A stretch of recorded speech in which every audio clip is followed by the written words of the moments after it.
La conexión entre los procesos de encarnación y la tarea de vida. Saludos, mis muy queridos amigos. Todos ustedes flotan sobre una nube protegida de conciencia divina y están nutridos por el amor de Dios, lo sepan o no, lo sientan o no y lo experimenten o no. Su conciencia total lo sabe perfectamente. Su conciencia fragmentada, empero, no lo sabe. Traten de establecer contacto con su ser interno para que sepan y vean que esto es verdad. En la conferencia de esta noche me ocuparé de los diversos aspectos del proceso de encarnación. En este punto del desarrollo de ustedes en su camino de purificación, entender esto será exactamente lo que necesitan a fin de reafirmar y consolidar ciertos hallazgos internos que han logrado hacer. De nuevo, para empezar, tengo que volver sobre algunos aspectos y facetas de la creación de los que he hablado previamente en distintos contextos. La creación es el intento de la realidad divina de llenar el vacío con vida y existencia. Hubo una conferencia entera dedicada a este tema y les recomiendo releerla a fin de entenderlo a fondo. La conciencia fragmentada es el resultado de la expansión de la conciencia total que en el proceso mismo de expandirse va llenando todos y cada uno de los rincones del espacio. De nuevo empleo este término a falta de una palabra mejor. La estructura humana misma representa este cuadro muy bien. Interiormente, en lo más profundo del núcleo de ustedes, hay una esencia inacabable. Esta esencia es la vida eterna, la realidad eterna, la belleza eterna, la sabiduría y el amor ilimitados, pero su conciencia exterior no sabe que está conectada con ella. Aunque efectivamente está conectada con la esencia, la conciencia externa ignora este hecho y parece estar desconectada de ella. Ustedes parecen ser un pedazo de conciencia aislado. Esto es lo que hace que la vida les parezca tan atemorizante. Su conciencia externa está ciega y se mueve a tientas. Debe buscar su camino de regreso a su conexión con el ser total. La conciencia externa debe adquirir el conocimiento de esta conexión que jamás ha estado rota en realidad. Solo parecía estar rota desde el punto de vista de la conciencia externa limitada. Ahora bien, la tarea de cada aspecto fragmentado y aparentemente desconectado de la conciencia es darse cuenta de su verdadera identidad y conexión con el ser real. Esto ocurre mediante un proceso laborioso de exploración y búsqueda, acompañado de los esfuerzos de la mente por expandir sus propias y estrechas limitaciones. La mente encierra este potencial de expansión, pues aún en su estado de desconexión, contiene todos los aspectos de la realidad divina. Para saberlo, solo depende de hacia dónde se vuelve, de hacia dónde la lleva la voluntad, de qué pensamiento escoge en cualquier instante dado. Esta es una clave importante, amigos míos, y la retomaremos más adelante. Estos aspectos fragmentados de la conciencia de la luz divina que parecen haber perdido su conexión, flotan en el espacio. Estos aspectos se convierten en personalidades. Estas personalidades se crean problemas debido a la aparente desconexión. La palabra problema va de acuerdo con el vocabulario de hoy. En diferentes periodos de la historia se han usado diferentes palabras como pecado, por ejemplo. Cualquiera que sea la palabra que escojan, el aspecto fragmentado de la conciencia necesita purificarse en muchos niveles, como el de los sentimientos, el del entendimiento, el del conocimiento. Necesita expandir su conciencia a toda su capacidad. Esta expansión significa darse cuenta de que la conexión existe, siempre ha existido y siempre existirá. Una entidad total, una entidad completa, es aquella que está absolutamente consciente de su naturaleza divina, que se halla en posesión total de la sabiduría y la energía. Todos ustedes son entidades totales, pero su conciencia manifiesta, con la que se identifican, es un aspecto con el que su entidad total, su ser total, busca reunificarse. Esto solo puede ocurrir cuando este aspecto fragmentado de su conciencia manifiesta se vuelve compatible con la naturaleza de la conciencia total. La vida, en su sentido más amplio, guarda una estrecha relación con el proceso de expansión de la conciencia divina y de reunificación con aspectos aparentemente desconectados. Ese proceso suele llamarse el plan divino o el plan evolutivo o el plan de salvación. Hay muchos términos distintos para referirse a ese proceso, y es un proceso continuo, es un movimiento incesante, es una energía en movimiento perpetuo que busca expandirse y al mismo tiempo reunificarse. En este expandirse, la conexión parece a veces perderse, así que el movimiento es de expansión y de regreso a su fuente para reunificarse, avanzando siempre un poco más en este vaivén. A cada movimiento de reunificación con la fuente le sigue un proceso de expansión, de tal suerte que la sustancia unificada se va volviendo más grande. Visualícenlo: expansión y regreso a la fuente, expansión y regreso. Cada vez es más amplia la sustancia unificada que sigue y sigue extendiéndose. Tal es, en distintos términos, el gran plan. Ahora bien, ¿qué aspecto adquiere esto en un marco de comprensión más pequeño, más adecuado a su estado humano de conciencia? Lo explicaré para que puedan ustedes derivar algún beneficio de la comprensión de sus repetidos ciclos de vida. Han oído muchas explicaciones acerca de la reencarnación y acerca de los planes que elaboran antes de tomar un cuerpo. Han oído decir que hacen un contrato con ustedes mismos a fin de realizar cierta tarea. Esta planeación se lleva a cabo en el mundo espiritual. Ahora quisiera hablarte de esto de una manera ligeramente distinta. Cuando no están ustedes encarnados, cuando están conscientes de su ser total, también están conscientes de aquellos aspectos suyos que no han sido atendidos y que necesitan sanarse y purificarse. También puede decirse que se necesita un proceso de reeducación en el que puedan adquirirse conocimientos nuevos, en realidad conocimientos muy viejos. Este proceso es paralelo a la purificación del sentimiento para que se convierta en el amor puro de la esencia. Ahora bien, a fin de que se lleve a cabo el proceso de expansión por una parte y de reunificación por la otra, el aspecto que ha de purificarse es, a falta de una palabra mejor, enviado, por decirlo así, a un reino de conciencia proporcional a su estado. Y ese es el nivel material de la vida tal como lo conocen en su ser consciente. Este reino de existencia es la expresión del estado limitado de conciencia, del aspecto desconectado, la personalidad, y en este estado más ignorante y menos consciente, todas las funciones vibratorias de la vida aminoran dramáticamente su ritmo. El flujo de energía rigidiza las cosas y a las personas. El flujo se vuelve invisible. Lo mismo ocurre con la entidad misma. Es invisible y solo la forma burdamente condensada de su esencia parece real. En este estado de existencia, el proceso que describí puede continuar. La materia burda se vuelve más y más refinada a medida que un número mayor de personalidades refinan sus funciones vibratorias, su poder de percepción y su conciencia. Así, se escoge una encarnación con el objeto de realizar tareas específicas dentro de un vasto plan general. Los aspectos fragmentados comparten ciertos estados básicos. Cuando la perfección divina ha sufrido la distorsión que temporalmente la lleva a adquirir una expresión menor, entonces la distorsión, los conceptos erróneos, el sufrimiento, la oscuridad y la desconexión parecen ser la suerte común de todas esas personalidades aparentemente aisladas. Las combinaciones varían, el grado de desarrollo varía, pero hay componentes básicos aplicables a la sustancia divina con sus innumerables variaciones, así como a su versión distorsionada. En otras palabras, un ser purificado puede ser totalmente diferente de otro ser purificado, y cada uno representa un aspecto diferente de la divinidad. Sin embargo, hay denominadores comunes básicos e inalterables como el amor, la sabiduría, la belleza, etc. El mismo principio vale para la personalidad no purificada. Así, cada entidad hace diferentes disposiciones. Se ocupa en forma diferente del aspecto fragmentado que necesita refinarse. Las encarnaciones son decididas por la entidad total en conjunción con seres especializados y altamente desarrollados.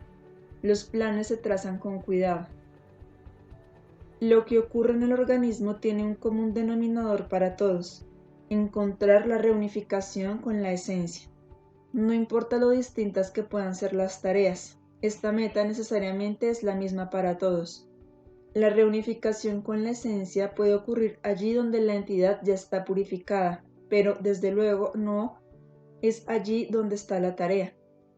La tarea reside siempre en el ámbito donde la personalidad sigue separada de la esencia. Depende entonces de la mente consciente decidir si va a usar o no los aspectos purificados para ayudar a la parte no purificada en la realización de la tarea. El ego consciente es el que debe tomar esta decisión. El ser superior no puede obligar a la mente consciente a hacerlo. Esto iría en contra de todas las leyes espirituales. La tarea no se realizará si todo el énfasis se pone en la conexión ya existente y vigente con el ser divino, en vez de ponerse en los aspectos problemáticos, en los puntos ciegos. He hablado de esto en distintas formas. Sin embargo, en esta conferencia deseo abordar el proceso de conexión en relación con el nacimiento y la muerte desde el punto de vista humano. Examinemos primero el proceso de la muerte en esta secuencia. Entenderán mejor el nacimiento como secuencia de la muerte y no como acostumbran hacerlo. El hombre ve el nacimiento como el principio y la muerte como el final. Por lo tanto, desde este punto de vista desconectado, parecería absurdo empezar por la muerte. Pero verán que el nacimiento solo puede entenderse correctamente si se le ve como secuencia de la muerte, o, más bien, de la manera en que ocurrió la muerte. No me refiero aquí a las circunstancias superficiales, me refiero a la realización de la tarea de la vida que acaba de concluir, que se refleja en la manera de morir. El proceso de morir puede tomar muchas y muy distintas formas que varían y que dependen de la realización de la tarea de la personalidad. Cuando el ser interno permea la personalidad exterior, la tarea se ha realizado. En este caso, la personalidad humana no solo habrá vivido una vida muy plena, sino que el fluido y las emanaciones energéticas de la entidad divina se retraen muy gradualmente. La energía retrocede, las fuerzas de vida se contraen hacia adentro, al mundo real, eterno, infinito, en el inacabable espacio de la creación. Esto causa un deterioro lento, tardío y orgánico en lo que se refiere al cuerpo. Cuando la tarea se ha realizado en forma total, el proceso es tan orgánico, tan natural, que no hay temor ni dolor. La personalidad ha desarrollado un sentido muy fuerte de la continuidad de toda la vida. Así, no hay contradicción o temor que pueda causar sufrimiento y dolor. La vida es un proceso orgánico y lleno de significado para el alma que realiza la tarea planeada en su contrato. La agonía y la muerte de la materia física son igualmente significativas. No son más que otro paso de liberación y desenvolvimiento. No son traumáticas. Cuando la muerte llega, no es temida, ni se le desea como el escape final a las dificultades de la vida. Dificultades que no son significativas y que se resuelven cuando la personalidad está dispuesta a abrirse y a imprimir a la mente un rumbo distinto.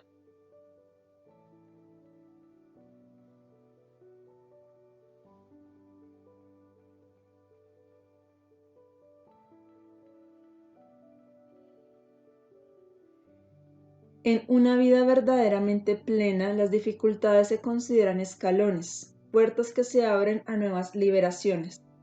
Así, finalmente, dejan de experimentarse como dificultades.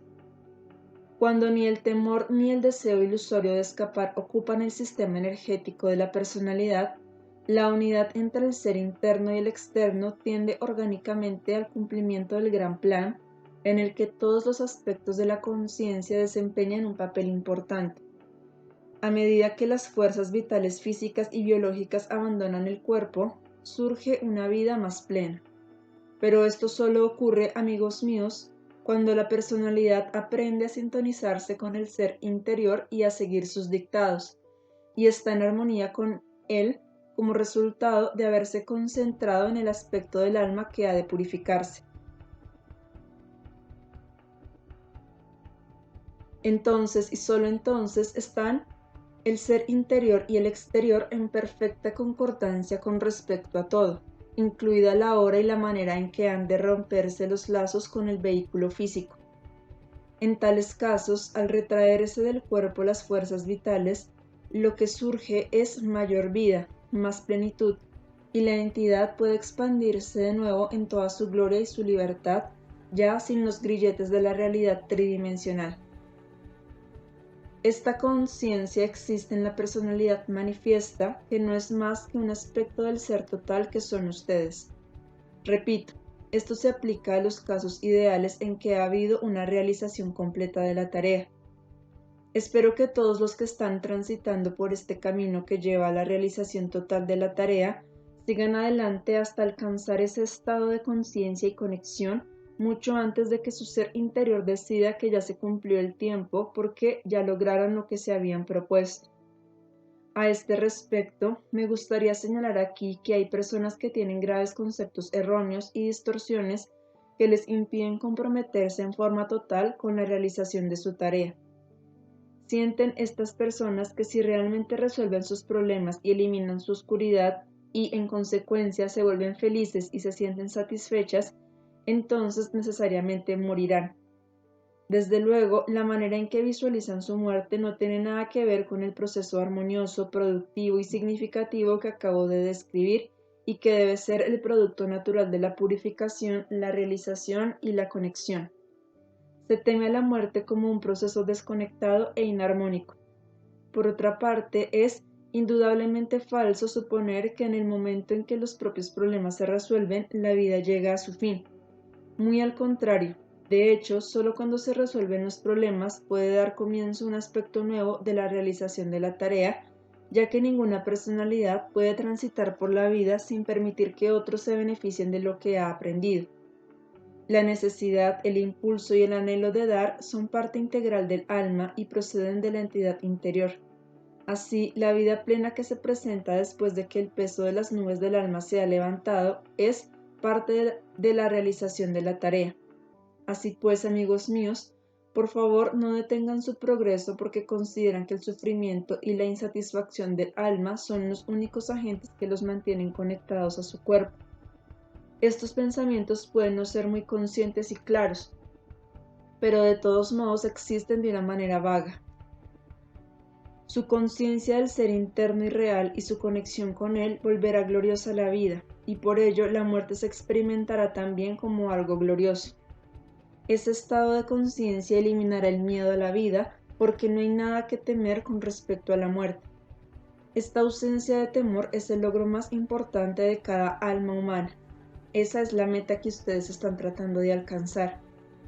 Pero examinemos ahora varias otras posibilidades en relación con el proceso de la muerte. Aquellos que no cumplen de manera total su tarea de vida necesariamente sienten a todo lo largo de su existencia un anhelo vago, una especie de vacío, un descontento que no pueden identificar. Siempre debe hacérseles caso a estos sentimientos como señal de que algo anda mal y de que la mente consciente debe empezar a buscar de manera deliberada. Incidentalmente, esto también les ocurre de cuando en cuando a aquellos que tienen un compromiso básico con un camino como este. El alma da nacimiento a fases nuevas que a la mente consciente le cuesta trabajo entender y reconocer al principio. El descontento vago y la angustia son un síntoma definitivo de que algo está faltando. Solo cuando ha entendido el significado profundo de su malestar y ha hecho caso de los síntomas, podrá la personalidad encontrarse de nuevo en un estado de verdadero contento, paz interior, alegría y seguridad.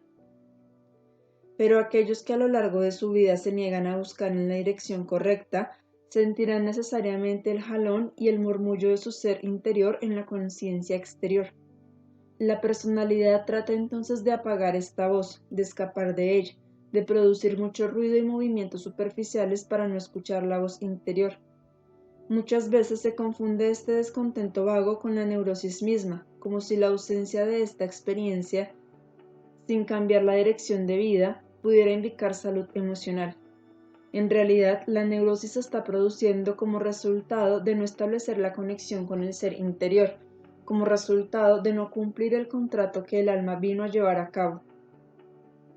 Quiero llamar su atención a otro punto importante que suele conducir a malentendidos. La realización total de la tarea de vida no necesariamente depende de que se tenga un alto grado de desarrollo. De una cosa no se desprende la otra. Es muy posible que una personalidad fragmentaria encarnada en un vehículo físico no esté en modo alguno altamente desarrollada y que, sin embargo, cumpla con su tarea por completo. Naturalmente, la tarea es menos difícil y se determina de acuerdo con las posibilidades de ese individuo humano. Al mismo tiempo, el hecho de que la tarea sea más fácil es solo relativamente cierto, pues es tan difícil para este individuo en particular como lo es otra tarea mucho más ambiciosa para una persona con mayor desarrollo. La vara con la que se mide el cumplimiento de la tarea es la paz interior, la ausencia de miedo y una forma orgánica de vivir y morir. Por otra parte, puede haber alguien mucho más desarrollado que no esté aprovechando su potencial para realizarse a sí mismo y su tarea. Por lo tanto, no estará en paz, tendrá miedo y su muerte no será el proceso orgánico que describí. Así que entiendan bien, amigos míos, que el cumplimiento de la tarea, la vida y la muerte orgánicas, el estado de conexión y la paz interior no son necesariamente el resultado de un grado más alto de desarrollo. La persona más desarrollada suele experimentar más dificultad para unir los aspectos divergentes de su alma y por lo tanto su lucha muchas veces es más encarnizada. Además, la persona menos desarrollada no será consciente de la conexión con la voz interior. En su caso, el fenómeno será más bien instintivo.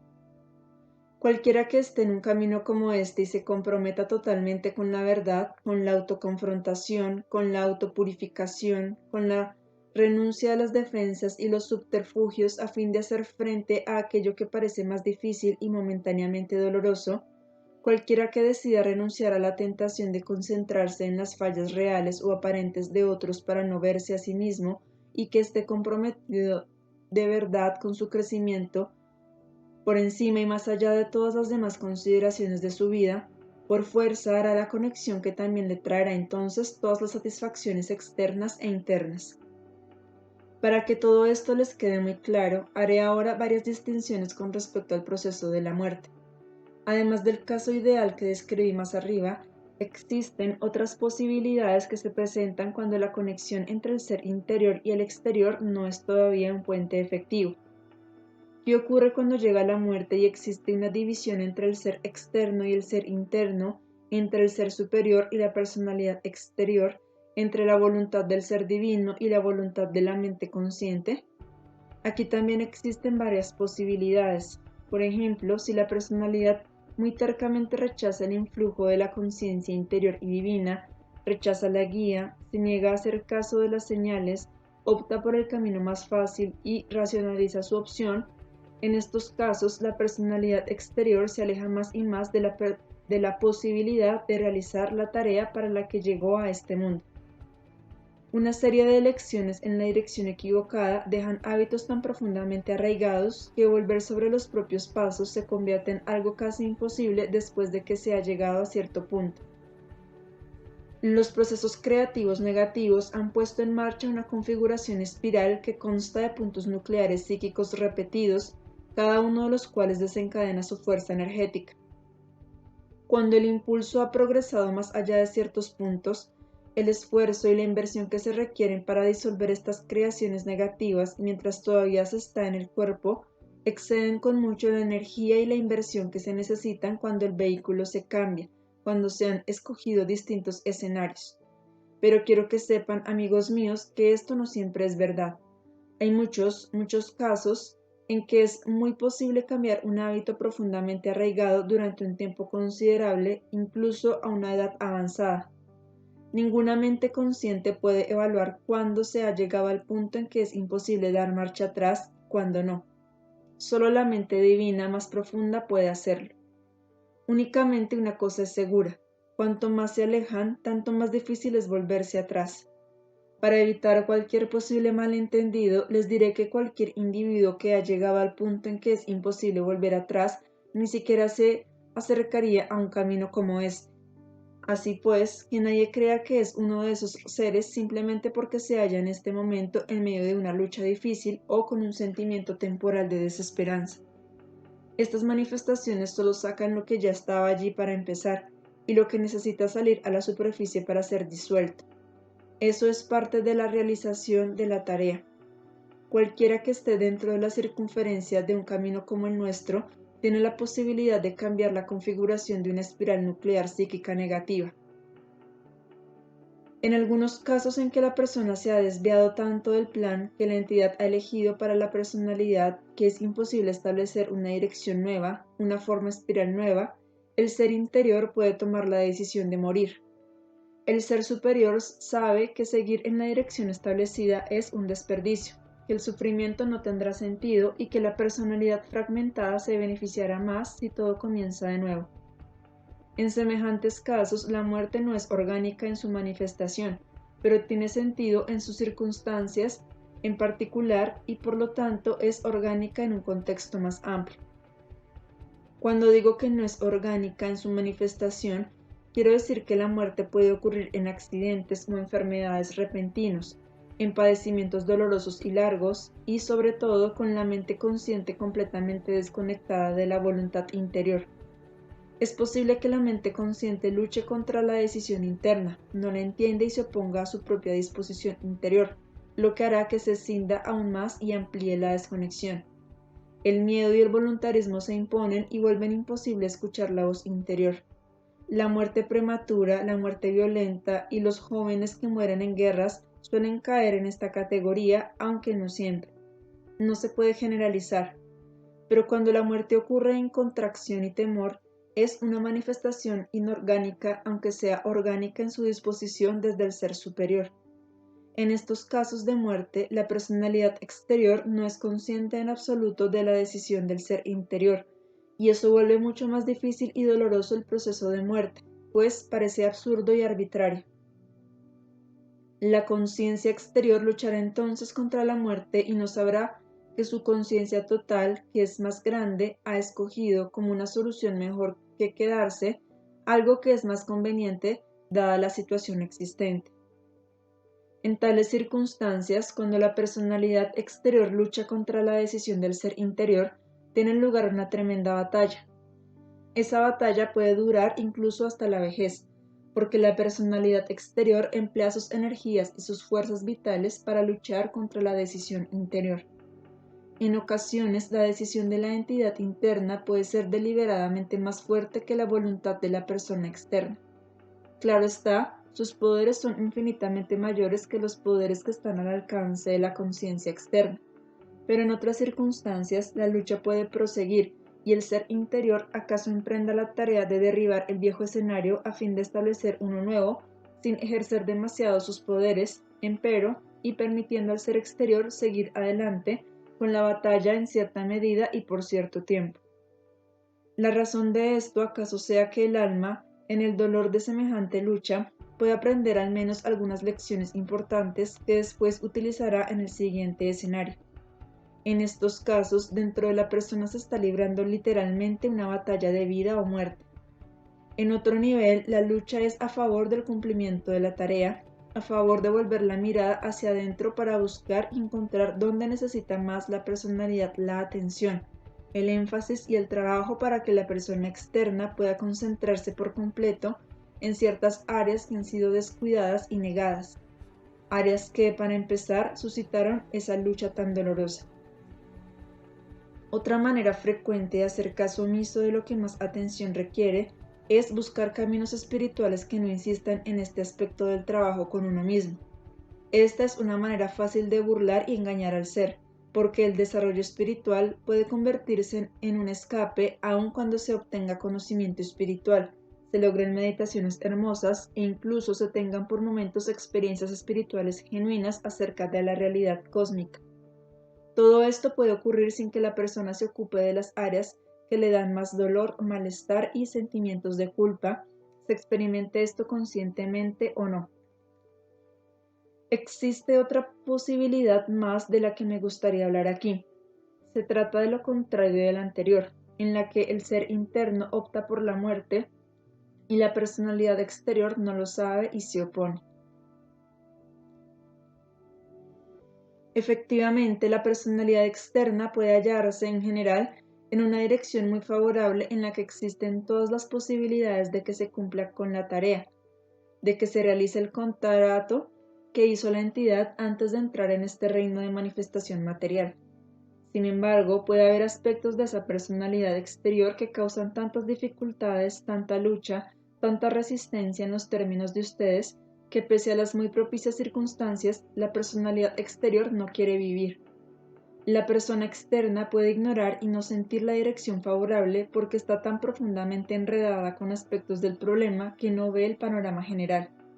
Por ejemplo, si la persona externa se niega a renunciar a su obstinación, las áreas aisladas que debe trabajar permanecen oscuras y atemorizantes, y la atmósfera general es de desesperanza, aunque no exista una causa real para ello. Parte del juego deshonesto puede ser exagerar el sufrimiento para no ceder y no buscar enfoques nuevos de la mente para verse a sí mismo y a la vida. El principio de autoperpetuación acelera de tal modo el punto nuclear psíquico que la personalidad finalmente cree en la verdad de la desesperanza. Así, la persona externa no quiere moverse aunque podría moverse y tiene todas las posibilidades de moverse. El ser interno, real, divino, conoce las circunstancias propicias y está totalmente a favor de que la vida continúe, pero el ser exterior voluntariosamente destruye esta vida, dando rienda suelta a sus peores impulsos y a sus aspectos más destructivos contra todas las manifestaciones favorables de su vida. Cuando así ocurre, la personalidad se fragmenta tanto que tienen lugar manifestaciones sumamente destructivas. En casos extremos, esto puede desembocar en el suicidio. En casos menos extremos, desemboca en todo tipo de manifestaciones negativas y destructivas.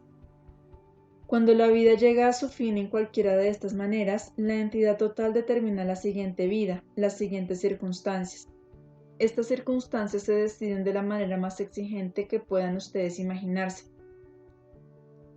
Hasta el detalle más pequeño es parte de una ecuación estricta e intrincada en la que se toman en consideración y se deciden todos los aspectos posibles y todas las posibilidades en una conexión lógica y completa con el cuadro total. La tarea que ha de realizarse en relación con la purificación. La tarea de influir positivamente en otros de la manera más apropiada para la entidad particular.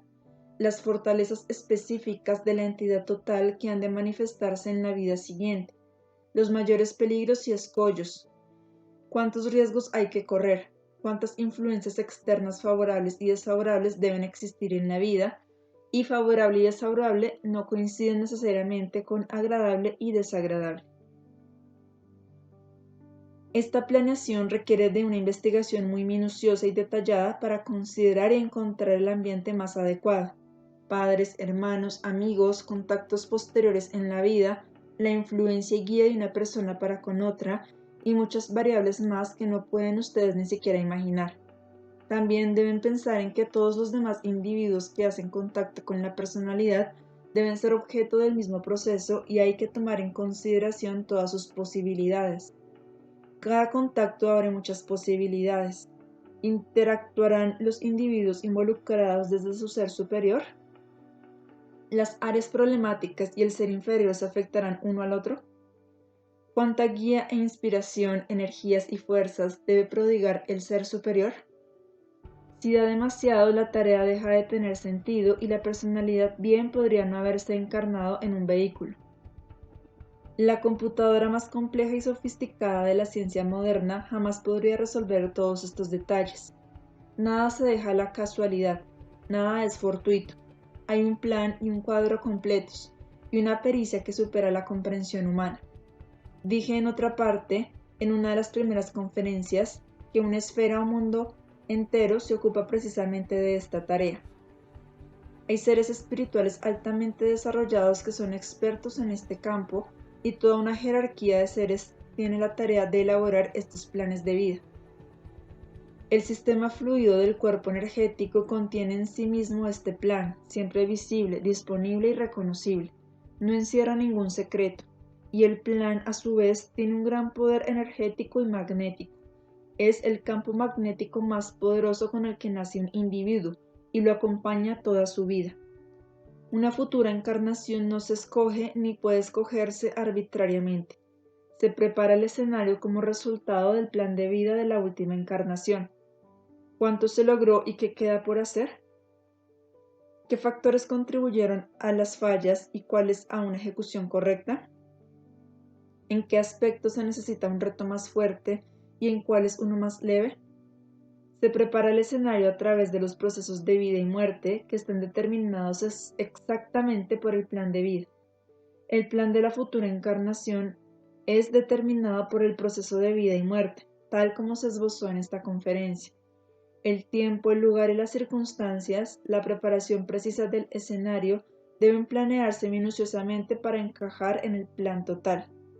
Y el plan es el resultado de los procesos anteriores de vida y muerte, y simultáneamente prepara el escenario para el proceso de nacimiento. En la medida en que el proceso de vida y muerte fue favorable desde el punto de vista de la entidad total, desde el punto de vista del cumplimiento del contrato, en esa misma medida la vida futura, de nuevo futura en los términos de ustedes, creará una conexión más grande con el ser eterno que es cada uno de ustedes. Las fuerzas vitales, los fluidos divinos y diversas corrientes de energía de la entidad total que son ustedes, imbuirán de manera proporcional a la personalidad que se está manifestando, es decir, la imbuirán en la misma medida en que hayan tenido lugar la realización y la ejecución del plan, y a la inversa, en la medida en que den la espalda a la realización de la tarea, a la conexión interna donde más se le necesita, donde parece más difícil al principio. En esa misma medida debilitarán el puente a través del cual pueden ser imbuidos con las energías y la conciencia y las corrientes de la vida eterna. La futura encarnación es entonces tanto más difícil, y en ese caso la personalidad externa debe hacer todos los esfuerzos. En su estado de desconexión tiene que reunir sus propias fuerzas para establecer el puente desde su propio lugar de separación. Esa es la ley inexorable. La conciencia separada debe encontrar sus propias potencialidades para cambiar su propia dirección, para trascender su mente limitada, sus estrechos confines. Pueden aplicar todo esto a la conferencia que les di sobre los puntos nucleares psíquicos. El principio debe ponerse en marcha hasta que la creación tome su propio impulso. Cuando la personalidad exterior ha terminado una serie de encarnaciones en las que ha debilitado sistemáticamente la conexión al tomar, mediante su voluntarismo, la dirección contraria a la que debe tomar, entonces la conexión es tan débil que la personalidad no siente su conexión intrínseca en absoluto y se cree un ser totalmente separado. Ustedes saben muy bien de qué les estoy hablando. Conocen a mucha gente que se siente así, e incluso ustedes que están en el camino suelen experimentar esta sensación. Entonces, el esfuerzo necesario para restablecer la conexión, para tomar en alguna medida la dirección correcta, para buscar donde parece más difícil, dentro de los puntos ciegos, el esfuerzo, repito, es mucho más grande. Sin embargo, solo por medio de este mayor esfuerzo y buena voluntad puede cambiarse la dirección. Gradualmente se vuelve más y más difícil hacerlo porque al cambiar de dirección se crea una fuerza positiva, un nuevo movimiento espiral y nuevos puntos nucleares psíquicos empiezan a hacer explosión y a crear más y más manifestaciones, energías e impulso positivos. Así, el influjo de la verdad, la sabiduría, el poder y el amor divinos se vuelve cada vez mayor. Esta infusión de energías, que resulta de la interpenetración entre el ser interior y la persona exterior, está directamente conectada con la voluntad de experimentar lo que parece más difícil. Esta es, en verdad, una medida muy sencilla para ustedes. En esa medida encuentran todas las respuestas. Entonces les resulta posible usar la conexión ya manifiesta con la conciencia eterna para abrir la mente a más y más posibilidades. Veamos esto de una manera más específica. Todos ustedes saben por experiencias pasadas lo fácil que es creer que no tienen salida cuando se encuentran en una situación interna difícil. En el momento en que suponen ciegamente, consciente o inconscientemente, de manera directa a través del proceso de pensamiento o de manera indirecta por la manera en que actúan y reaccionan, que no existe otra solución más que la negativa, que les da desesperanza y dolor, en ese momento cierran su mente interna y externa a las alternativas y posibilidades siempre existentes. Primero, la mente desconectada y consciente debe hacer un esfuerzo deliberado y prepararse para otras posibilidades. La mente consciente, tal como la experimentan ustedes ahora, contiene la posibilidad de ampliar su ámbito para ver más, de pensar de maneras distintas, de expandir su actual circunferencia limitada. Esta es su tarea. Sin esto no pueden ustedes alcanzar su meta. Esa es la única manera en que puede formarse la conexión con la conciencia más grande. Esta conexión después podrá ser imbuida en forma creciente con la conciencia y el sistema energético de su ser total. Es muy importante que entiendan esto, amigos míos. Otro aspecto que es igualmente importante para cambiar el curso de los acontecimientos es la cuestión de la identificación, de la que también he hablado en el pasado. Cuando se identifican ustedes totalmente con la tristeza y la desesperanza, perpetúan la creación negativa y refuerzan la separación imaginaria respecto de todo lo que tiene sentido y es bueno. La creación negativa, el punto nuclear psíquico negativo, hace que sea cada vez más difícil para ustedes descubrir que no son solo eso que piensa y siente esta desesperanza. Así que cuando desesperen, es importante que sepan que se están identificando con su desesperanza. Cuando se sientan autorrechazantes, culpables y malos, es importante que sepan que se están identificando totalmente con un aspecto de ustedes que no está purificado y que se odia. Saber esto es ya un gran avance. Entonces pueden dar el siguiente paso y preguntarse, ¿no existirá otra posibilidad? ¿Es esto todo lo que soy? ¿No seré también otra cosa? A lo que me refiero aquí no es algo que aún parece remoto. Todavía no pueden experimentar la realidad de su ser divino, pero incluso en su mente consciente, ¿no son también otra cosa? Sí, tienen la posibilidad de ver esta misma situación de una manera distinta, quizás tan solo abriendo su mente a otro curso de pensamiento que aún no han intentado, pero que ciertamente tienen la capacidad de intentar. Eso significa abrir las puertas de la mente. Abrir las puertas de la mente es un proceso sumamente importante para cambiar el curso de los acontecimientos, porque el aspecto fragmentado de la conciencia debe encontrar su camino de regreso por sus propios medios, ya que no es consciente de su conexión esencial. Y solo por esos medios propios, los medios de la mente desconectada, puede tenderse el puente. Y a medida que ustedes van reforzando el puente, permiten a la conciencia fragmentada quedar imbuida de las energías poderosas y potentes de su ser eterno. Reciban todos y cada uno grandes bendiciones. Ámense unos a otros. Sosténganse unos a otros aun cuando les parezca que están siendo rechazados. Se necesita amor, quizás no siempre en un acto patente, pero ciertamente siempre en los sentimientos. Una bendición grande y maravillosa entra en lo más profundo de su vida y la santifica. Queden en paz.